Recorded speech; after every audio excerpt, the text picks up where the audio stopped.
Hello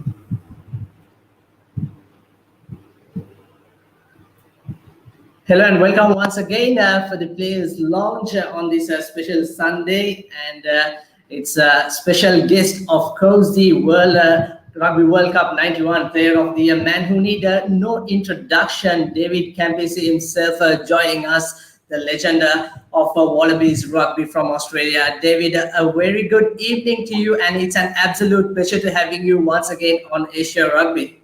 Mate, it's a pleasure's mine. It's fantastic to be here.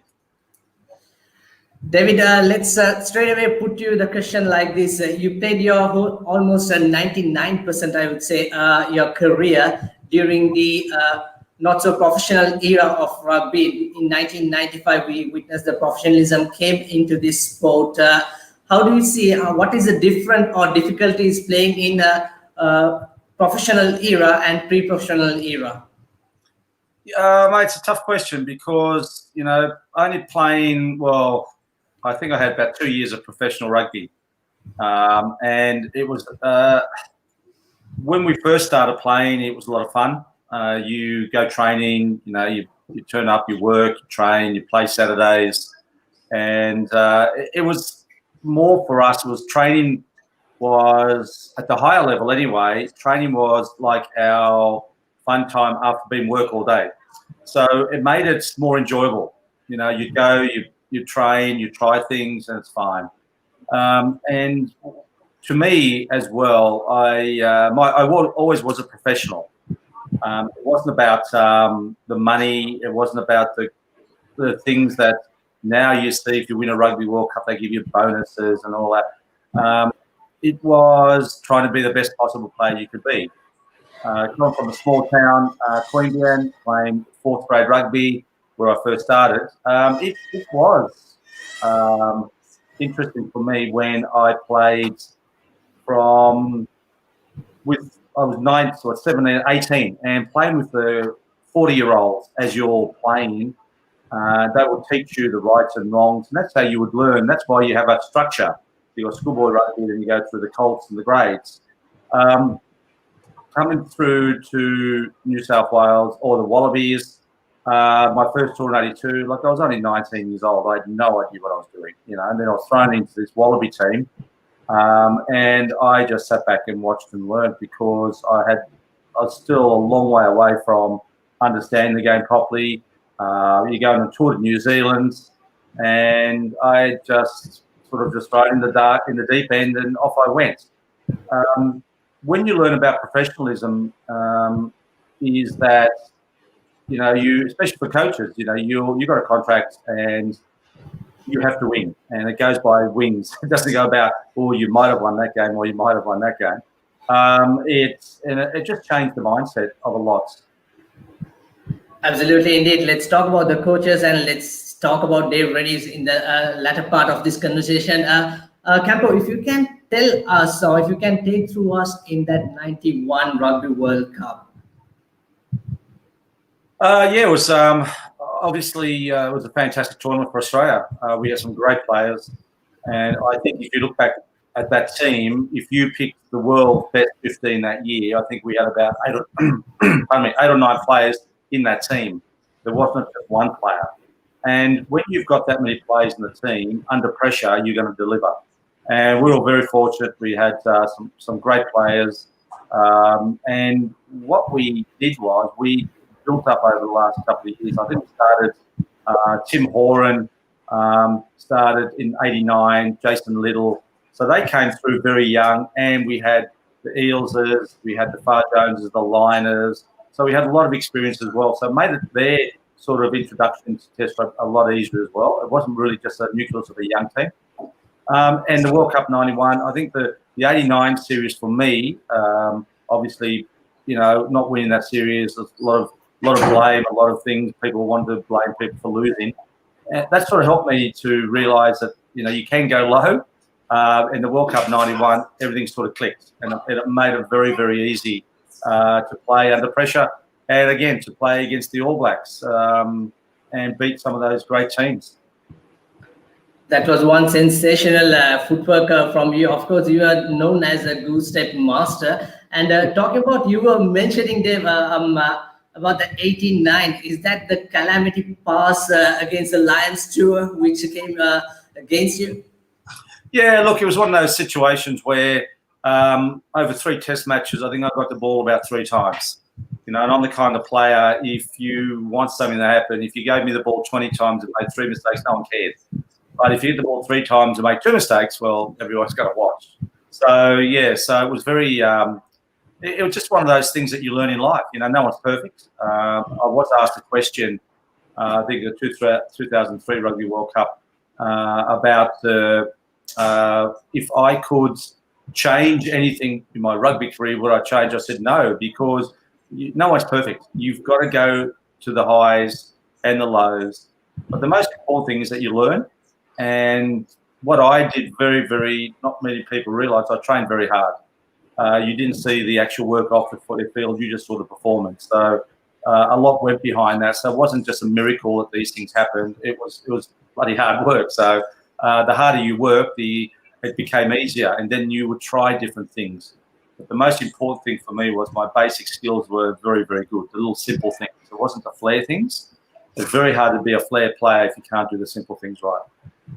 Absolutely. Simple things, basics wins you matches. That's what we learned as well. But every time I watched through your videos, you used to touch down the try with both hands most of the times. I mean, a lesson for Rico Ioane perhaps in the first of Bledisloe Cup as well. Those are the basics things that you do. Your thoughts, I mean, why do you do, and what's the message for the upcoming and all the talents from the grassroots? Well, look, I think you've got to just enjoy what you do. Every time you go out there, you've got to understand the game, understand the laws, obviously, and just do the simple things right. At the moment, there's a lot of spiral passing that we see. And if you look at those videos of the old days, there's a lot of what we used to do is run at the opposition and stop an opposition and pass the ball. You cannot do that, run up to somebody like this close now and pass the ball, because they want to spiral. When you spiral, you've got to catch it, cock it, and pass it. We were very good at running at someone and just put the ball through their hands. You showed a bit of footage there from the 82 Wallabies against the All Blacks at Wellington, where the ball went through, like I think it was about 9, 10 pairs of hands, which bang, bang, bang, bang. Just do the simple things. But you keep on doing them and doing them and doing them and doing them and doing them. Then you get a bit more confident. Then you can try the hard things. So it's really about understanding the game, watching rugby, watching someone you want to be like, see how or she what they do, and then you can go and say, I love that. I'm going to try that at training. That's how you learn. You will not learn by sitting in front of a TV all the time. You've got to go out there and actually practice it. And there's a lot of things that's on Instagram which so a lot of people put on, which really looks good, but part of the rugby game, it doesn't really work that well. So it's really about confidence, communicating, and having fun. Absolutely, indeed. Simple stuff. Alan Jones, former Wallaby coach and also a radio broadcaster, he himself said that you are the Bradford of rugby. Of course, you played different sports. You played the rugby league and you played some footy. How those other sports help you to go through this rugby union? Yeah, I think it does help the more sports you play, because you get different skills from different sports. Aussie Rules obviously is a kicking game. Then you've got rugby league is a different game, and you can really see now the young kids who are playing both sports, rugby league and rugby union. The guys who play rugby league, you've got to get to that 5-metre line quickly, because it's about going forward momentum. Where rugby players get the ball, a lot of them, they're not really sprinting as much. They're probably thinking a bit more about what they should be doing. And you can see that in the game now. And you have a look at this. Now the game of rugby is it looks like it's a power game. They want big, powerful guys who just smash into walls and all that. So I just think it really helps. And also, there was never any pressure on me from my parents to actually want to be the best at one sport. There was never any, when I was a kid, I could play whatever I liked. Half the time my parents didn't even watch. So there was never any pressure about what I was up to. So it made it very, very easy for me to continue to enjoy sport and really have a good time. Absolutely. That is a wonderful message, David. Thank you for that. All of you watching, I'm sure if you allow the freedom to your children to take part in any sport, I'm sure that will help indeed. Let's talk about, we were talking about the 15s, and let's talk about the sevens. You led the Australian sevens team in 98 for the bronze medal in the Commonwealth Games. How do you see the sevens game have improved since then? Yeah, look, it's back then it was like you go to Hong Kong, it was the only tournament in the world. It's absolutely fantastic. You know, you go there for a week, you arrive on a Wednesday night. A lot of the boys are going to have a few beers. You train Thursday morning for an hour. They go shopping, Friday shopping, then you play Saturday, Sunday, then you leave Monday. It's a professional sport now. But what sevens is about is, for me, is about not being tackled. It's about being evasive. You know, you don't. If you're tackled on the ground, you're out of play. You're a waste of time. And if you look at those old days, the way it was played more about moving the ball, bringing the opposition in, trying to get someone out of line than attacking the space. And I think that's what the game's got away from that, because now, again, you've got big guys playing. And what it shows is that everyone wants to they want to compete at the collision. They want to win the collision. That's a 15s mentality. Sevens is about running into somebody, move the ball into space, getting and supporting. You don't see many guys catch the ball, pass, and support these days. You know, they've got so many structures that they play structures and they're spiraling the ball like 30 metres away. I think if there's a team that can sort of change the way of playing the game, like the step-in, which we've got up there now, you're sidestepping and swerving. You slow the game down, because if I've got the ball and run at you and I slow down, you're going to slow down. So therefore, it gives someone else an opportunity. And that's what I mean. It makes it very simple, little things. Carrying the ball in two hands. Instead of carrying the ball under the arm, you demonstrated as soon as you put the ball under the arm, you're not going to pass the ball. So it makes it easier for the opposition to understand what you're doing. So it has changed a lot, but I think the laws should change for sevens or 15s. You see now, which it really frustrates me. They get a penalty, they kick for the touch line, then they walk to the line out, because that's what they do in 15s. You know, you should be getting there, throwing the ball in, and quickening the game up. But that's my thoughts on sevens. It's a fantastic sport. I don't think we play enough of it here. I don't think we've really made it a priority. So we get players who basically, I think, turn up to a couple of tournaments, they get picked, you know, and they don't really, no one really knows who they are as well. Back in those days, our days, we used to have test players. So I think we just need to put more effort in Australia to make it, because the women won the gold medal in the Olympic Games.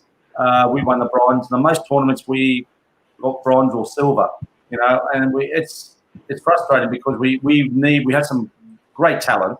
I just think we need to look at the game and actually get the players to understand this is where we want to be and this is how we're going to play, and just go out there and, you know, play the game the way we used to play. Let's play running rugby.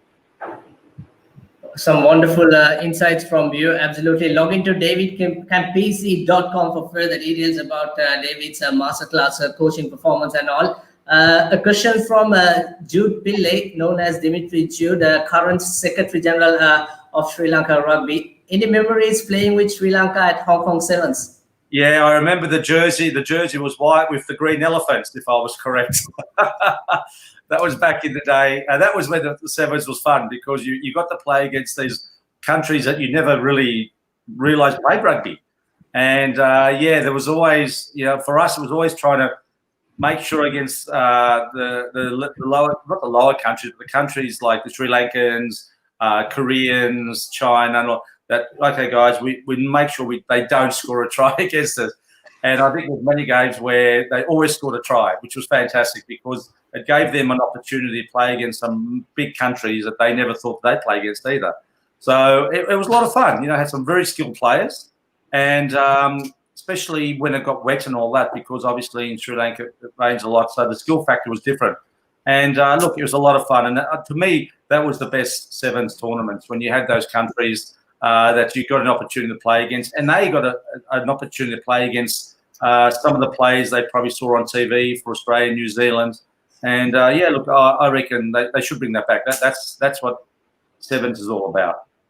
Absolutely, that's what Sevens is all about. And for your information, David, once Sri Lanka beat the USA in 2005 at Hong Kong Sevens.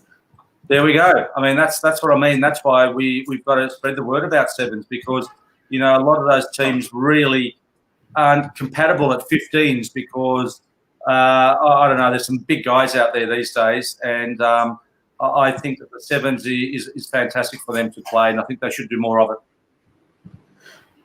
Let's talk about the 80s training and endurance building and gym training sessions and the high performance. How do you all acted during the 80s and early 90s compared to today's? All the players spend lots of time in the gym and doing all those high HP work. Yeah, look, it is. I mean, it was just part of the time. We never really did. Well, I didn't do any gym work until I dislocated my shoulder. And then they said, well, you know, you got that was 83, I think it was. Then they said, well, you've got to really start to get into the gym. So it sort of changed a bit. It was more about strength, but for me, it was more about speed. You know, I was very good over, say, 20, 30 metres, and that's what I tried to focus on, because really in rugby games, you didn't really sprint 100 metres every time you got the ball. So it was really about trying to, you know, just break the line and then look around for natural speed and look at the support players. When obviously, you know, different players have different builds, and that's why rugby was the way it was. You know, you had 6'8" guys, you had 5'2" guys. No, here's some footage here, and it just shows just a simple little thing. It's not a hard game to play, and that's why I love the way Sevens was played there. And if you look at the size of the guys, you know, they're all very, they look similar, because it was about speed and it wasn't about getting huge guys, moving the ball into space and creating opportunities. That's what the game was about. When professionalism came along, what changed the game was that, especially in Australia, rugby league is a professional sport over here. So rugby union went over to rugby league, and we got all their knowledge, technology, how to be bigger, stronger, because that's what they did. What happened to made guys huge. The World Cup 91, for example, I was 82 kilos, and that's where I played at. 95, because of Jonah Lomu, I went to 92 kilos. So it's 10 kilos, you know, on top of you're trying to be. Then you've got to try and get to speed. You've got to try that. You know, there's so many different ways of doing things, and it just didn't work for me. I had to go back down to a lot lower because I lost my speed. But because of everyone was getting big, and now look at the size of the guys. You know, the thing that frustrates me the most is when you see pre-season and on Instagram and all this, and there's all the players getting ready for the season in the gym, pumping iron. And I said, well, how about getting out there and doing some skills? Because, you know, if you want to be the best, it's not about how big and strong you are. It's about how skillful you are as well. And so it changed the mindset, and it was very, very frustrating at first because a lot of guys didn't understand the professional era. It took a long time. And I think that, you know, most of the problems around the world really stem from being an amateur one day, the next day you're a professional.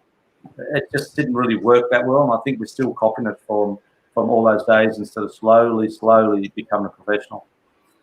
Absolutely, indeed, David. You had a stint as a coach in Singapore as well. How important is the high performance for the tier 2, tier 3 nations like Sri Lanka, like South Korea? Of course, South Korea, China, Japan have some good infrastructure set up for this. Even India is building that. We had our podcast the other day along with Rahul Bose, former Indian player as well. He was talking about what's the investment have they put into India rugby. How important for countries, developing countries like Sri Lanka or Malaysia, Bangladesh, Pakistan, in terms of high performance? Where do you see that? Yeah, look, I think it's very, very important now. And I remember it's about 98, and I think India played in that tournament in Singapore. I think it was the Asian Championship back then. And it was a great eye-opener for me, you know, coming from Australia. I helped Justin Sampson out there. And Look, I think that it is very, very important. But one of the things that I get a bit concerned about is, yes, they need high performance. So where do you go to get the coaches for the high performance? Where do you go and get the coaches to coach your team? And one of the problems that I find is, and this is professionalism as well, the French used to be a flair country. They used to run the ball from their try line. You know, they used to have the flair, the confidence. Australia, we used to do things that no other teams could do. The Welsh, back in the 70s, they had some fantastic players. They used to play this running style of rugby. It was unbelievable. Every country had its unique way of playing. Professionalism now, everyone plays the same. Everyone, they've got the big guys. At half time, if you change the jerseys around from one team to another, they'd be exactly the same. You wouldn't know who they were because they all look the same and they all play the same. Instead of actually saying, well, you know, if you're in Sri Lanka, we've got some really quick guys. Guys, we need to move the ball as quick as possible to our speed, our strength. You're not going to beat the All Blacks if you want to smash them up in the forwards all the time, because that's what they're good at doing. And that's where the Sevens was back in 88. I think when Buck Shelford came out for 87 to Hong Kong. He played this pick the ball up, drive the ball, pick the ball up, drive. That's what he thought Sevens was. But everyone tried to play like that, and it doesn't work. You've got to stick to what you're good at doing. And I think that's where we're a bit lost in rugby at the moment, where, you know, you've got unique opportunities to play the way you want to play. We'll play it that way. And the only way to do that is have local coaches who understand the traditions, the cultures, and understands the way you want to play. And that's you know, I've coached around the world, many places. And what you try and do is implement, especially in the backs, the simple skills. Give them the skills. We've got two flying wingers. Give them the ball as much as possible. You know, if I was playing with Jonah, I'd be saying, guys, just give the ball to Jonah, support Jonah, and off you go, which they did. You've got to play to your strengths, you know, but don't try and get all these overseas coaches who don't understand the rugby that you want to play or the traditions, and go away from that, because then you're just like every other team we see on a rugby paddock these days. Absolutely, indeed. There's one more question, Campo. You had a stint coaching us in Singapore for the '98 Asian Championship. Never did us. What did you thought about that experience, coaching amateur players? Well, I was still I was amateur most of my life, and it was good. I mean, Justin Sampson obviously was Australia, played against Justin in Sydney. Look, it was an eye opener for me, but I loved it. I loved coaching, and spending time with those guys, just trying to pass my knowledge on, you know, and then trying to make the game simple. I don't think it was that difficult, you know. And I think back then as well, we didn't have those decoy runners like they have now. We got two decoy. You put the ball behind the back. What we try to do is make it very simple for the guys, and I hope that they understood that. And you know, we won the tournament, which was fantastic. And you know, some of the guys went on. I saw in Hong Kong Sevens as well. So it's really about passing knowledge on. And you know, I've been to South Africa. I've coached Natal Sharks as a skills coach. I helped Tonga out as well in the Sevens. So I've been around coaching, and it's really about, for me, is giving them the simple basic skills. The more you do that, the easier the game becomes. And I think that's vital for any team. If you can't do the simple things, as I mentioned before, you're going to struggle. That question is actually from Rizal. Thank you very much, Rizal, for posting that. Now let's talk about the new era of Wallaby. New Zealand coach Dave Rennie. How do you find it in terms of Michael Cheika's coaching era, and Dave Rennie played 2-1 loss, 1 draw against the All Blacks? Yeah, look, it's hard. You come through different eras. You come through different players. And you come through, how can I say, you know, coming from a very successful Wallaby era, from the 80s and 90s, and now where we are, you know, we struggled. Michael Cheika played at Randwick, you know, is a great mate of mine, played great rugby. Eddie Jones played at Randwick as well, back in the day, pardon me. So we played a style of rugby that was running rugby. And we had the Ellas, you know, we had a lot of Australian players. We had the front row, Kernsdale and McKenzie. We had the Portavans. We had a lot of great players at Randwick. So we were very fortunate to continue that style of rugby from there on into New South Wales and the Wallabies. And we had coaches who wanted to play that style. I think the problem had been that over the years, being successful, sort of a bit like the Welsh, they went for a very, very successful period. Then you go foreign coach, then you play a different style, you lose where you've come from, basically. That's what I've talked about before. Us as Wallabies, I think now, I was away for 10 years in South Africa, and it was very, very frustrating watching some of the games, some of the simple things that we used to do well. And now the game's changed, as you mentioned, it's more professional. Yes, it's been professional. The skill factor is different. Now in our day we had 2 teams, New South Wales, Queensland. Then the Brumbies came along. Now you've got 5 teams. So you've got 5 teams with 3 or 4 players playing for the Wallabies in every team. Back in those days, if you look at Queensland, you had Slattery, Liner, Hoare and Little. So that's the back line. New South Wales, you had Far Jones, myself, the back 3. You had the number 8 from New South Wales. The front row were from New South. So you had combinations which made it a lot easier to play Test rugby because we all understood each other better. Czech struggled, I think, because we went through an era where we lost our focus from schoolboy rugby, club rugby. Club rugby was where you played every week. That's where you learned your trade. And then all of a sudden, you get players from schoolboys. They went straight into, say, New South Wales. Curtly Beale, instead of going through the system. That's why systems are there. And then you get to a stage where you start to lose a lot of focus, a lot of skill. You get a lot of individuals. And I think that's where the problem started. We've lost our way. And Paul Czech, obviously you can't say Paul Czech, but he was the coach. I don't think he had the players, the skilled players, that he wanted to play that style of rugby. And I think he was caught in a situation in the World Cup last year where he didn't really have the cattle, I don't think, to play the style he wanted to. He had to try and do what he has. And it's sad because our system, we still haven't got a system here. If you want to become an international coach, you've got to go overseas to be successful, then we'll get you back.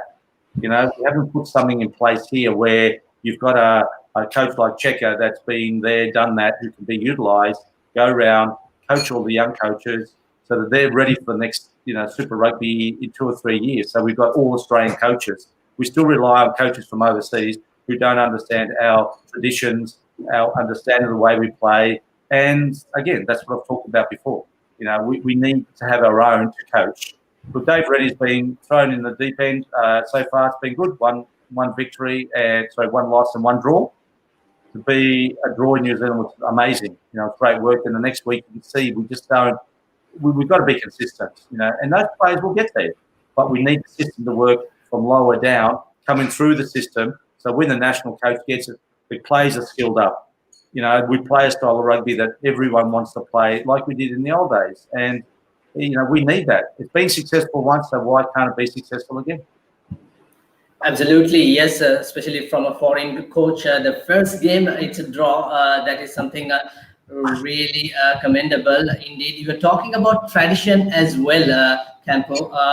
Talking about tradition, Australia, the Wallabies are going to wear the indigenous jersey or the playing shirt for the 3rd test. Your thoughts on that? How important is that for the Wallabies? Yeah, look, I think it's very important because the rugby supporters this year's been a bit of a mess. Obviously, we haven't had much rugby. You play a tournament against yourself. You think you're doing really well. The All Blacks, had their trial. You'd be watching their trial. Go, geez, they're good. But then remember, you just got to play against one of the best team in the world. And I did quite the only way to beat them is about to smash them. That's the respect you get the All Blacks, and that's what they want. They don't want an easy game. They want a hard game. They want you to test them. In that first test, we made a few mistakes. A team's thrown together. The second test, I don't think our tactics were great. I don't think we used enough of our back line. That's where our strength was. We've got a couple of good finishes. They never got the ball. But again, the All Blacks got better as well, and that's what you expect from them. We're at home soil. This week it's wet at the moment. Who knows what the conditions are going to be like? They've been training outside up in Newcastle, I think, since they got back last week. they'll be ready. We just need the players to, again, if you do the simple things right under pressure, you're going to be very successful. And that's what the players have got to do, the combinations. And again, they're playing for their country. You know, they're playing for all of Australia. We've gone through a couple of dire years. So this is their opportunity to start their culture of winning for the Wallabies. You know, we were great, fantastic. We've moved on. We're old. And I think these guys, they don't want to be compared to us, even though they're playing for the same jersey. This is their opportunity to start a new tradition. So hopefully that they can. And I'm sure it's going to be very, very tight in the next couple of tests. Harry Wilson, Filippo Dangunu, and Hunter Paisami coming from Queensland Reds. How impressed are you with this young talent? Yeah, look, I think they've come through extremely well this year under the circumstances. Again, they're great individuals. You know, we need them to be as the more connected you are under pressure, they'll learn that because they're very young. You know, I played at 19 as well. I had no idea what I was doing. These young guys are very confident. They're very fit. They want to beat the whole team twice. But if they beat the player once, there's an opportunity to pass. Do that. And that's what we've got to try and get these young guys to understand. It's about team. You know, the more you play as a team, the more you rely on each other, the better the game you're going to be. And, you know, as I said last week, like missing 40 tackles, it's just not acceptable.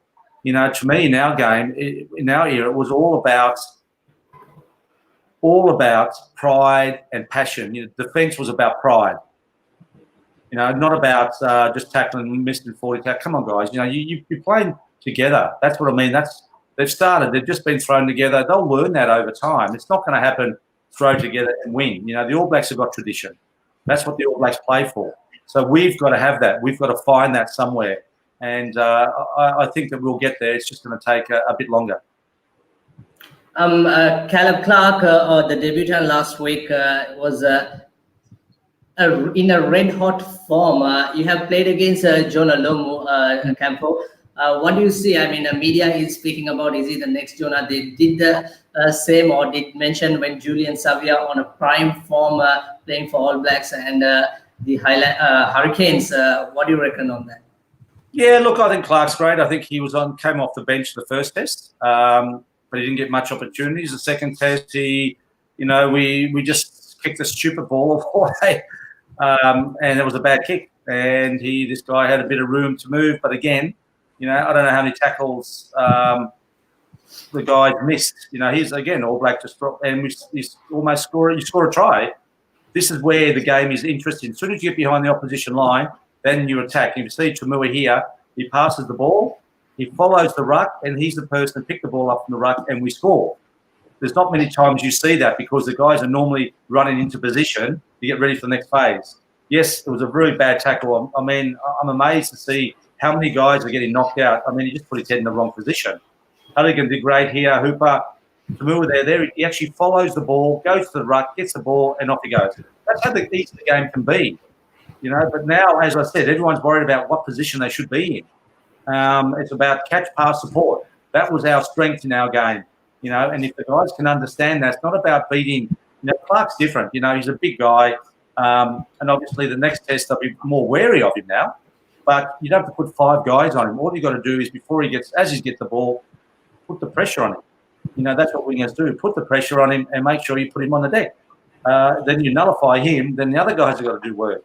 But when we've got the ball, we've got to put him under pressure as well. And I think that's very important that we haven't really done that much because, again, new team, and you just got to really just take the opportunity if you can. Simple 2-1, like passes like that, easy for the All Blacks. Our winger should have actually stayed out. They should have spoken to each other, communicated, and made it easy. They're making it very difficult for themselves. It can be solved by just the more you play here. So if the winger just stayed out, he came in, easy try. You know, you just got to understand what your role is. Absolutely, indeed. Not allowing any room is the message. David Pocock and the captain Michael Hooper have been playing in that back row, and they have built up great understanding during the past few years for Wallabies.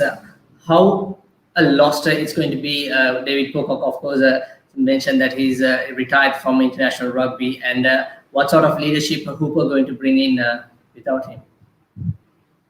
Yeah, look, it's hard because we had, I think all of our life we've really had two small flankers, and it's great that we did because they were very good fetchers, but not to be really disrespectful, but we struggle at the line-out time because we only have probably less jumpers in the opposition. Most New Zealand teams had massive number 8s. We did, but they had some four flankers. You had Richard McCall back in the day, didn't really jump, but everyone has a specific role. Yes, they're going to be missed, but it's like everyone else, mate. Someone's going to come through, and we've got those young Queenslanders. We've got Wilson coming through. You've got Halligan came through last week, played really well. So we've got guys now moving on. And as I'm saying, you get an opportunity to play. You're there. Enjoy while you're there because, everyone moves on in life. And the next generation comes through. So hopefully that's what's going to happen. Pocock was a fantastic player, played well. And if he's to give it away, he's given it away. And now, we've got the young guys. Hooper next year is supposed to go over to Japan for a season because obviously he's been playing, full-on rugby. That's professional era now. People have changed. It's like cricket. If you watch the cricket, all the Australian players, all the players go and play the 2020s now. That's where they make their money. So, players want to do that, mate. That's just the way the game is. As long as when you play for your country, you give 100% and, you are a professional. So as long as we see the best out of the players in the national jersey week in, week out. Wonderful. Campo, you have been a role model. Obviously, you have been a mentor for many players to come and currently are also involved in coaching and mentoring. Where do you see in terms of the next year also? Because with the current pandemic, you can't really do anything much. Where do you see in terms of building your future from a retired player perspective? Yeah, look, I just think we've just got to really look about where we are and where we can go and where we've been. As I said, I think the stigma of the pressure of that golden era. As I said, I think they've moved on, and I think they showed that in the first Bledisloe Cup. I just think that we've just got to understand that in Australia we've got rugby league, which is the final tonight. You had Aussie rules last night.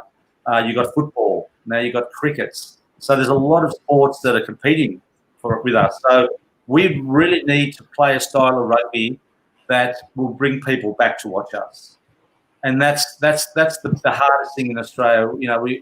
We have struggled for many years where Test matches was on paid TV. Back in the amateur days, it was on free-to-air TV. Everyone saw that. I've done a lot of coaching, and I coach kids. And after the coaching session, I was up at Port Macquarie, which is about 4 hours from Sydney, about 2 months ago, and I did a coaching session on the Sunday. And I said to the guys, about who watched the rugby last night, and no one did. No one watched. So you can understand because it's not on free-to-air TV. So that's what we need, and it just shows you that we, because of league and all that, we and that's the frustrating thing for me because playing the way we did, we had everybody watching because they were excited. We had players who were different, who could do different things. And now this new era is the same. We've got all these young talent that can do different things. So we need the TV, we need the administration to understand you've got to be on free-to-air TV because if you're on there, the people are going to watch. And that's where the majority of the people are, playing club rugby, playing the style of rugby, playing the style of rugby that we want everyone to play. We need role models. We need the players who want to be like the Hoopers. You've got James O'Connor coming back for many years. We need these guys wanting to follow their idols. And the more they follow their idols, the more they play. They tell their mates, the more they play. So it's a bit of a knock-on effect. And obviously, this next couple of weeks are going to be vital as well, to a very dreadful season, is to actually get them to understand the game and play the game and wanting to be a Wallaby. And that's the plan. So a lot of pressure. And again, it's vital that the Wallabies realise every time they go out now, all these kids, You know, you want to get those kids from another sport, and the only way by doing that is playing the style of rugby that you want to play and they want to play. Campo, you were in the Hall of Fame, World Rugby Hall of Fame in 2014. Who do you think in the current Wallabies setup deserves to be there? Oh, mate, it's difficult. You don't really play for those rewards, you know. And the other thing is, you don't decide. You know, you're at the mercy of the selectors, and it's really about what does the players, what do they want to do. So you don't go out there to be in a Hall of Fame or be in the top 10 players in the world. You go out there to enjoy yourself, and I think if you enjoy yourself, you're going to be rewarded later on. And it's more about consistency. It's turning up week in, week out for years and years and years. It's not about coming out and, you know, we got all these young wingers that come in for 1 or 2 tests. Oh, they're idle. Oh, they're the best of players in the world. You got Clark now. Oh, what a superstar. He's only played 2 tests. But the pressure being put on these young guys is massive as well. So it's more about just going out there and playing the game, enjoy your moment and learning. And if you've got an opportunity to talk to elder players about how you play, well, that's great. You get a bit of knowledge. Knowledge is vital in international sport. You know, if you're 20-year-old and you're there when you're about 28, 29, then you've had a fantastic career and you've obviously done extremely well, and you might be chosen as one of the best players in the world because of the consistency over many, many years. Absolutely, indeed, David Campese, the legend. Thank you very much for all your 41 minutes. I'm sure we had some great insights from your experience, and we just want to thank you on behalf of Asia Rugby for joining us on this Sunday. Thank you very much. We wish you all the best, and also we wish Wallabies all the best in the championship. Mate, thanks for your support as well, and I hope obviously I get over to. I was supposed to go to Sri Lanka twice now. Haven't been there. I'm going to get there, but looking forward to helping out. Also, you can go onto YouTube. It's David CampeseRugby, I think, or coaching. It's got all my videos and all. There's a couple of simple things there, and it's interesting. Not many people coach sidestepping or swerving, and there's little videos there that if you want to do it, it's vital because us little guys have got to beat the big guys, and the way to do it is sidestep and swerve. It's not running through them; it's running around them. So, looking forward to it. Looking forward to it. Fingers crossed, Campo. Thank you very much and have a good evening. Thank you. Thank you. Yeah. See you, bye.